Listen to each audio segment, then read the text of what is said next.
So you get a much wider and deeper understanding of stories from around the world. A 360-degree analysis. An award-winning documentary series, week after week creating the maximum impact. Watch WION Wide Angle at these times on WION. World is One.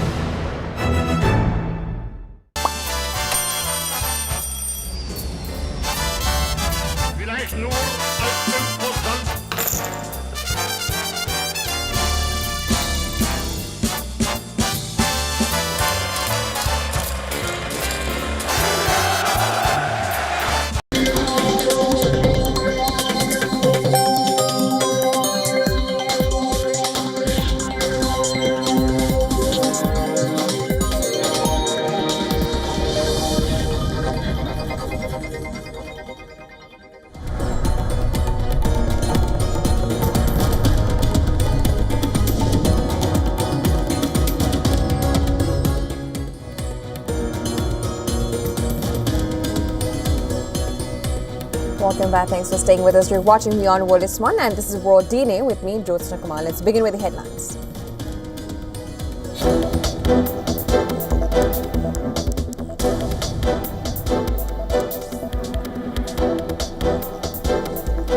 Explosion reported near the U.S. Embassy in Norway's capital, Oslo. Police say there are no casualties, no information yet on the blast cause or who is behind it.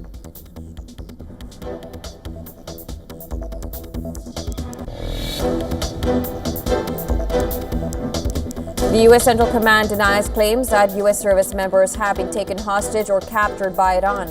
Ali Larijani, the head of Iran's National Security Council, had claimed that its forces has captured U.S. soldiers since the outbreak of war.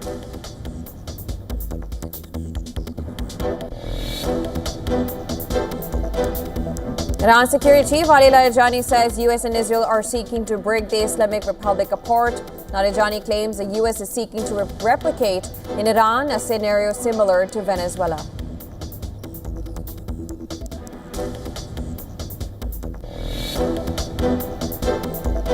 Trump attends a ceremony to mark the transfer of the 6 American soldiers killed in the Iran war so far.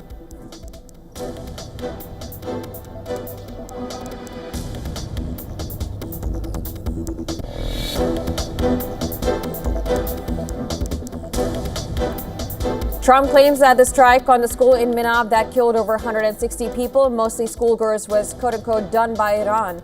Trump blames Iranian munitions, saying that they have no accuracy whatsoever.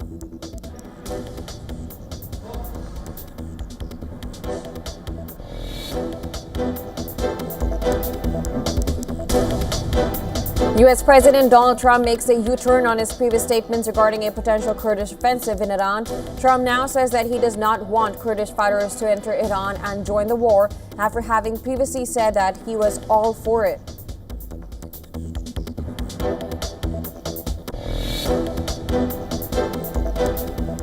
Drones attack Kuwait International Airport, targeting fuel tanks. Its defense ministry says forces are responding to a wave of hostile drones that penetrated the country's airspace.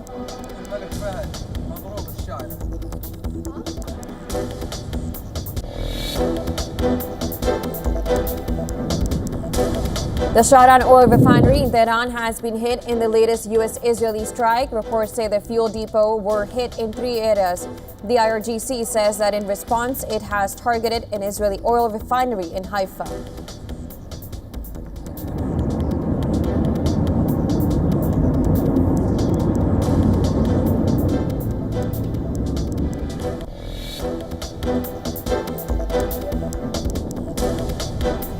Explosions take place in Lebanon's capital, Beirut, after Israel said it launched fresh strikes on Hezbollah bastion in the city. Thick smoke seen rising into the night sky after the bombing.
Meanwhile, the war in West Asia has now exploded further with strikes targeting oil storage facility in Tehran. Missiles and drone attacks continue across the Gulf even after Iranian president's apology. Well, among all this, Israel continues to pound Lebanon. Now, here's the latest that we are tracking for you at this hour. U.S. President Donald Trump says he's not looking to negotiate with Iran's remaining leadership. Trump told reporters on Air Force One, and I'm quoting, "They'd like to settle. We're not looking to settle."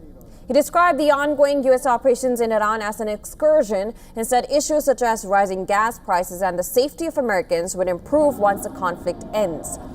President Trump blamed Iran for a deadly strike on an elementary school in the southern Iranian town of Minab, which Iranian officials say killed at least 150 people. A New York Times investigation has found the U.S. military was most likely responsible, but Trump and his Secretary of War, Pete Hegseth, denied the possibility. Did the United States bomb a girls' elementary school in southern Iran on the first day of the war and kill 170 people? No, in my opinion, based on what I've seen, that was done by Iran. Is that true, Mr. Hegseth? It was Iran who did that? We're certainly investigating. Still But investigating. the only side that targets civilians is Iran. We think it was done. We think it was done by Iran because they're very inaccurate, as you know, with their munitions. They have no accuracy whatsoever. It was done by Iran. Kuwait's defense ministry said fuel tanks at the Gulf nation's international airport were targeted in a drone attack as Iran continued its strikes across the region. Defense ministry says country's forces were responding to a wave of hostile drones that penetrated its airspace. Saudi Arabia says it intercepted and destroyed 14 drones that entered the kingdom's airspace. 8 drones were intercepted in the country's airspace, and a further 6 were intercepted and destroyed east of Riyadh. Earlier, Qatar's defense ministry had said that Iran had fired a dozen missiles at the country a day earlier. Out of these, 8 were intercepted, 2 fell in the country's territorial waters, and 2 landed in an uninhabited area. Now, airstrikes hit an oil depot in Tehran, meanwhile, triggering large explosions. Iran state media says U.S. and Israeli strikes hit the depot in the first reported attack on country's oil infrastructure. Visuals that you see on the screens show a blaze and thick smoke rising from the direction of Tehran's Shahran refinery. Iran state media say that the refinery's facilities were not damaged.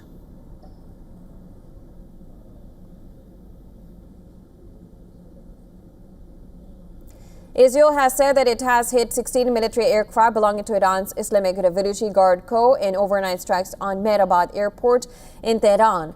Israeli military suggested that the airport was used to transfer arms and cash to Iran-linked groups, especially Hezbollah in Lebanon. Israel's military says it has carried out around 3,400 strikes on Iran since the start of the war a week ago.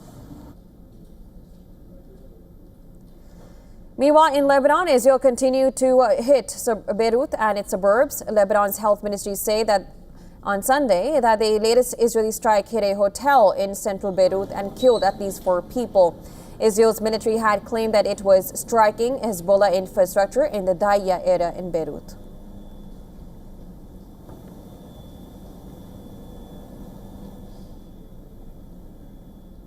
Well, to discuss more on this from Ontario, we're now being joined by Professor James A. Russell, Associate Professor in the Department of National Security Affairs at NPS. Glad to have you back, Dr. Russell. So let's begin with what Trump has now said on the Kurdish. Now, Trump has made this U-turn regarding potential Kurdish offensive in Iran. Now, earlier he had said that he was all for it. And a few days ago, there were also reports that the CIA is working to arm Kurdish forces to spark an uprising in Iran. Is an uprising no longer Trump's goal? And what do you make of this statement? What I make of this statement is that it's consistent with Trump's presentation to the public since the war began, which is that he's all over the map. He has no earthly idea what he's doing. There's no strategy that's being pursued, a coherent strategy at least. The Trump administration has come up with numerous different justifications about why this war was necessary in the first place. It obviously has no plan in place to relate the application of force to achievable political objectives. So confusion is the watchword of the day in the Trump administration. They're flying blind. They're making it up as they go along.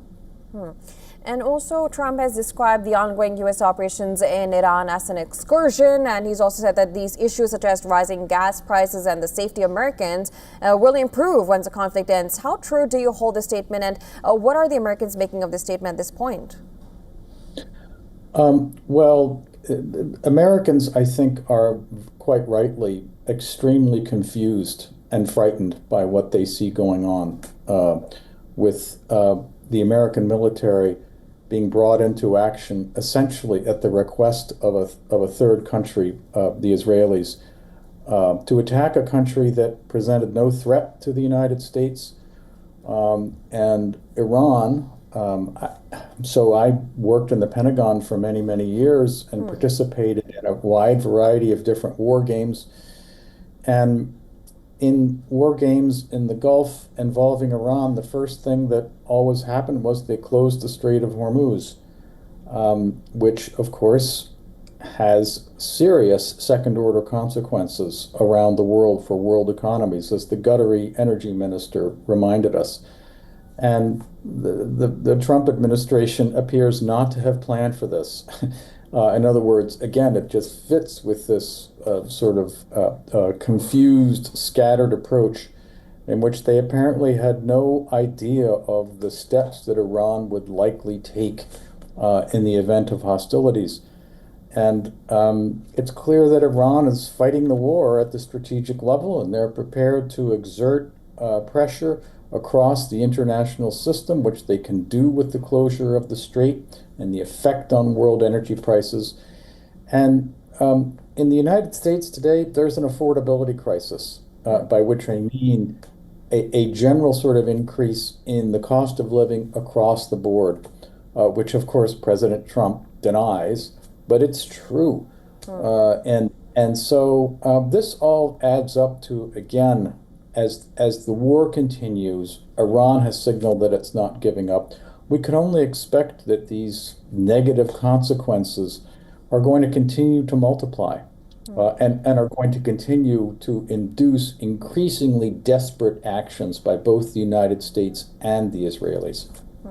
And as you mentioned that Iran is prepared, and we have statements coming in that they're prepared to continue this war for at least 6 months. In actuality, do you think it is possible for Iran to continue with this with U.S.? Of course, they're saying that they're going to be unleashing more attacks, and Israel is not giving up either. Realistically, is Iran ready for a 6-month war that they claim to? It's a good question, and I don't know the answer to that because I don't know enough about the ammunition stocks that are present in Iran. But I think it's safe to say that this 6-month window that you're mentioning applies equally to the United States and to Israel, which is to say, do we have the political? When I say we, do I mean the United States? Does the United States have the political will and the ammunition supply to continue pounding the Iranians for the next 6 months? And the same holds true for the Israelis, because Israel depends upon the United States for all its ammunition and the spare parts for its airplanes and so on and so forth. So this gets to this sort of issue, which is that how long can these antagonists keep lobbing munitions at one another?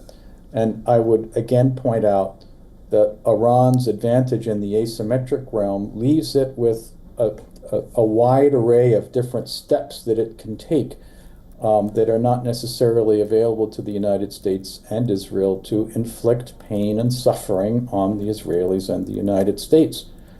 And I think that, regrettably, I think that Trump mentioned this today. In fact, I think that he was going to be expanding the target set. That the American military was going to be striking, and I think that what we are basically looking at here is Gaza too. I think that the Americans and the Israelis are going to start going after public infrastructure. They're going to be hitting hospitals. They're going to be hitting water treatment plants. It descends into this sort of mayhem, where, of course, the toll on the civilians, innocent civilians, is going to skyrocket, just the way it has in Gaza. And this is the Israeli way of war, I should say. And the Americans are being dragged along behind them in this. It's effectively the United States that's executing the Israeli sort of campaign plan here. And also, when we talk about the effects, it's also the Gulf states that are going to be, of course, they're going to pay the price as well. So now, UAE president has said that they're prepared to confront threats, as they call it, as Iran attacks continue. How far can the Gulf state go, depending or rely on U.S. for protection and to the time they take action to defend themselves?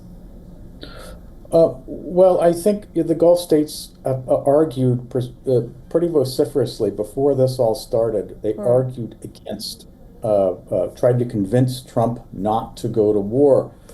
And their objections were overridden by Trump. And so they reached this situation where, okay, so the United States has this very significant military presence in the Gulf and is committed to defending these the states in the Gulf.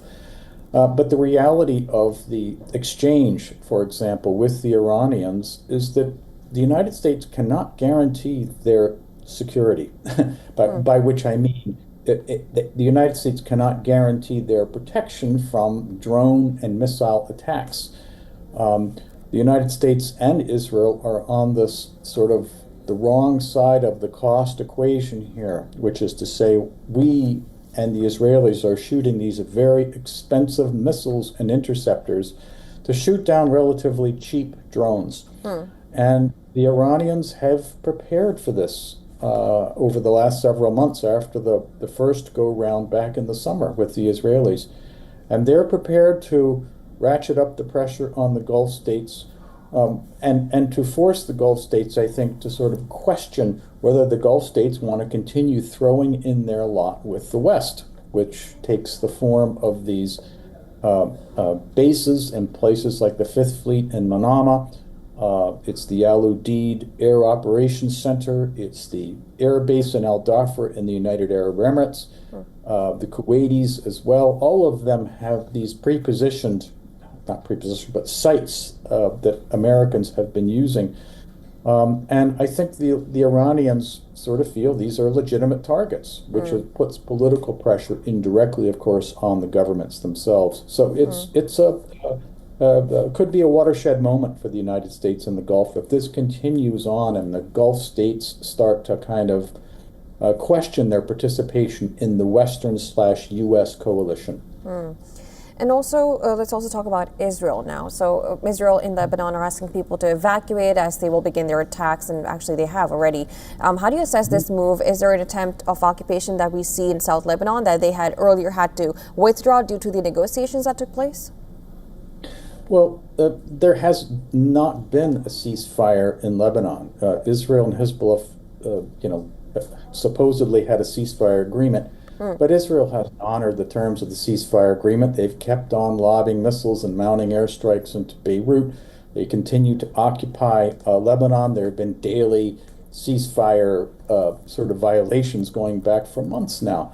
And this is just more of the same from the Israelis, who want to have the whole area of Lebanon basically be a free fire zone for them to be able to, again, do in Beirut what they've done in Gaza, which is to just bomb the living daylights out of the place. They of course claim that what they're doing is going after Hezbollah, and I'm sure that there is a large part of this in which they are going after Hezbollah.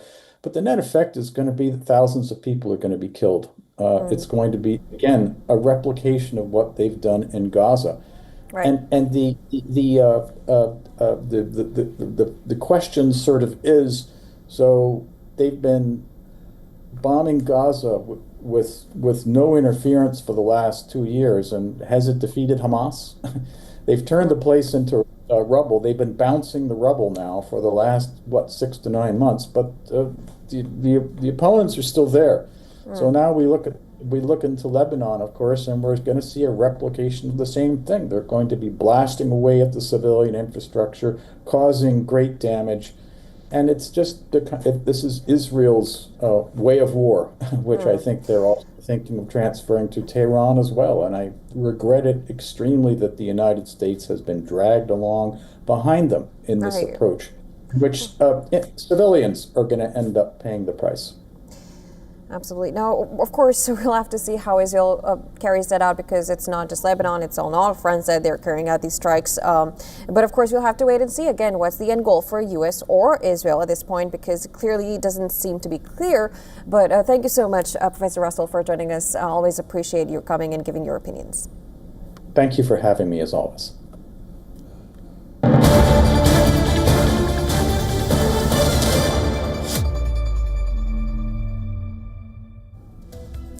Or we have some breaking news just coming in. New York police have now arrested 2 people for throwing what officers said were ignited devices near the residence of New York's Mayor Zoran Mamdani. The incident took place during an event called Stop the Islamic Takeover of New York City. According to the police, someone lit and threw a device at the protesting crowd after someone from that group used pepper spray on the counter-protest. Well, New York Police Commissioner Jessica Tisch has said that the devices contained nuts, bolts, and screws, as well as a fuse, but it was not yet clear if they were functional improvised explosive devices or hoax imitations. Well, she added that there was no indication that the incident was related to the ongoing hostilities in Iran. Far-right influencer Jake Lang was demonstrating against alleged Islamification and calling for an end to public Muslim prayer in New York in front of Gracie Mansion, the residence of Mayor. Now, his protest drew around 20 people, while counter-protesters numbered approximately 125.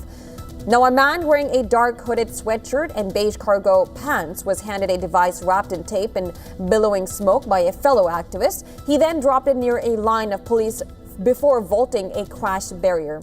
The man has also thrown a similar device near Lang's group of protesters.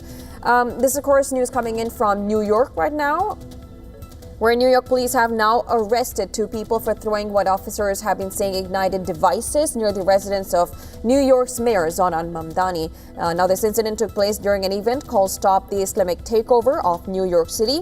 And according to the NYPD, someone lit and threw a device at the protesting crowd after someone from that group used pepper spray on the counter-protests that were taking place.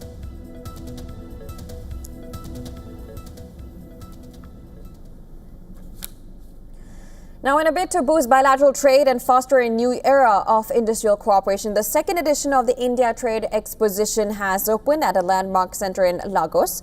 And following a massive turnout in 2025, this year's event was organized by the High Commission of India in association with the Indian Professionals Forum. In attendance were key government functionaries, including 50 exhibitors. You can never have enough exposure. India is one of the top 5 economies in the world. Nigeria, I believe, is the first number 1 economy in Africa. So it makes sense for the 2 of them to collaborate. Well, the future looks bright. As you know, Nigeria is one of the fastest growing economies in Africa and one of the largest economies in Africa. And India is powering on. And so we have a lot to learn from it. Nigeria has a presence of over 200 companies owned or operated by Indians or persons of Indian origin. Indian companies have approximately invested around $27 billion in Nigeria in the sectors of pharmaceuticals, power, transmission, manufacturing, hospitality, retailing of consumer goods, construction, and your services. Last year, when we made the humble beginning of having the first expo, we were, of course, with anything that is the first time, we were apprehensive, how it will be received, what will be the logistics. But we were so encouraged by the success of the first edition that we decided that we will go on with the second one. Mahesh Birla, president of Indian Professionals Forum, lauded the men and women on the exhibition floor. Indian Professional Forum, IPF, is a body of Indian professionals working in Nigeria that operates under the guidance of the Indian High Commission in Nigeria. Our correspondent Moiza Olanye gets us the latest from the ground. Let's take a listen. The landmark event center in Lagos, Spain, hosted the 2026 India Trade Expo, where the world's largest democracy meets Africa's largest economy. With over 200 companies on display, this isn't just about selling product. It's about strengthening a multi-billion-dollar partnership.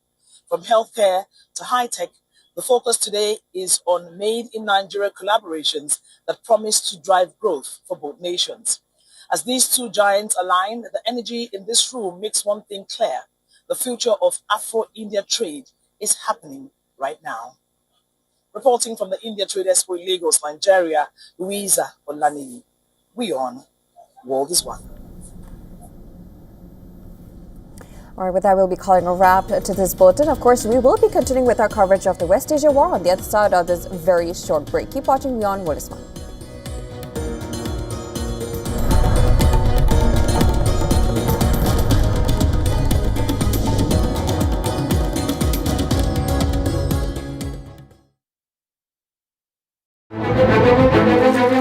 In-depth coverage of global issues broken down into facts, figures, and simple words. Backed with analysis from field experts who truly matter, because we believe in decoding the real picture for you. So you get a much wider and deeper understanding of stories from around the world, a 360-degree analysis. An award-winning documentary series, week after week creating the maximum impact. Watch WION Wide Angle at these times on WION, World is One.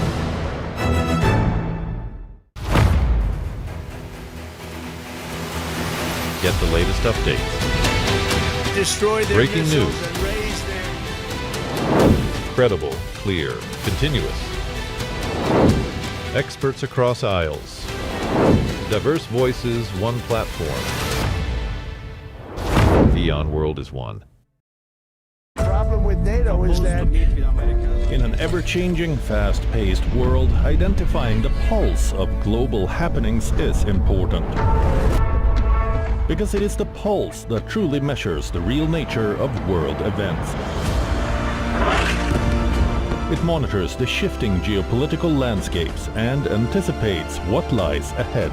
At WION World Pulse 2026, we tap into the heartbeat of events that matter to you and to the world. 7 pulsating themes, 100 plus thought leaders, one dynamic platform, WION World Pulse. The rhythm of the new world order.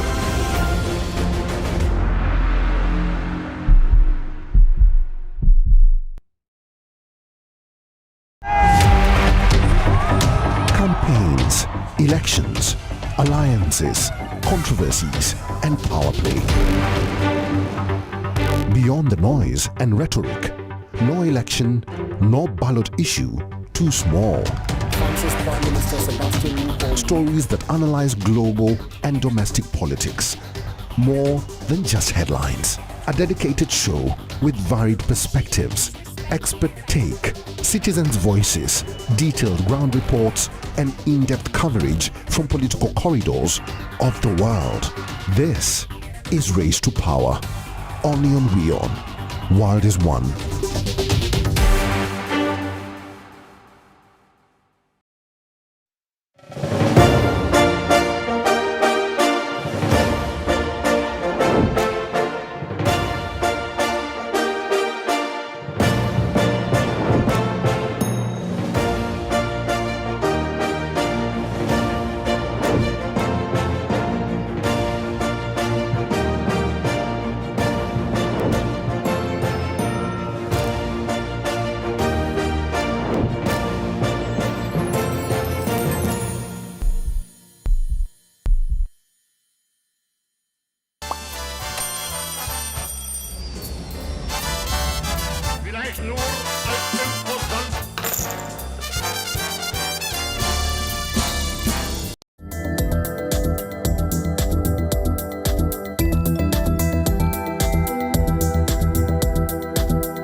Hello and welcome back to WION, World is One. I'm Kanishka Sarkar, and over the next half an hour, I'll take you through all the global news action. Let's get started with the top headlines.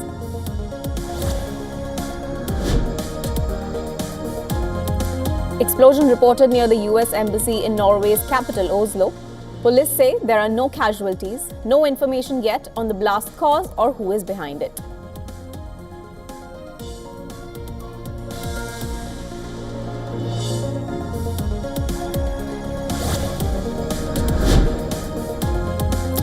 The US Central Command denies claims that US service members have been taken hostage for captured by Iran.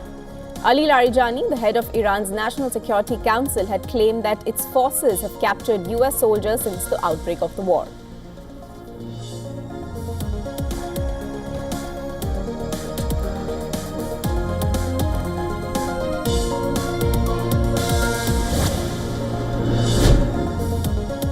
Iran Security Chief Ali Larijani says US and Israel are seeking to break the Islamic Republic apart. Larijani claims the US is seeking to replicate in Iran a scenario similar to Venezuela.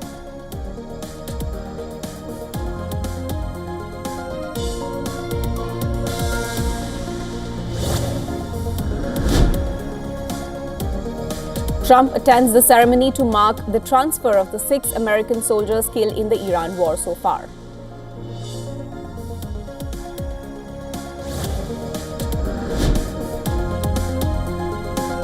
Trump claims that the strike on the school in Minab that killed over 160 people, mostly schoolgirls, was, I quote,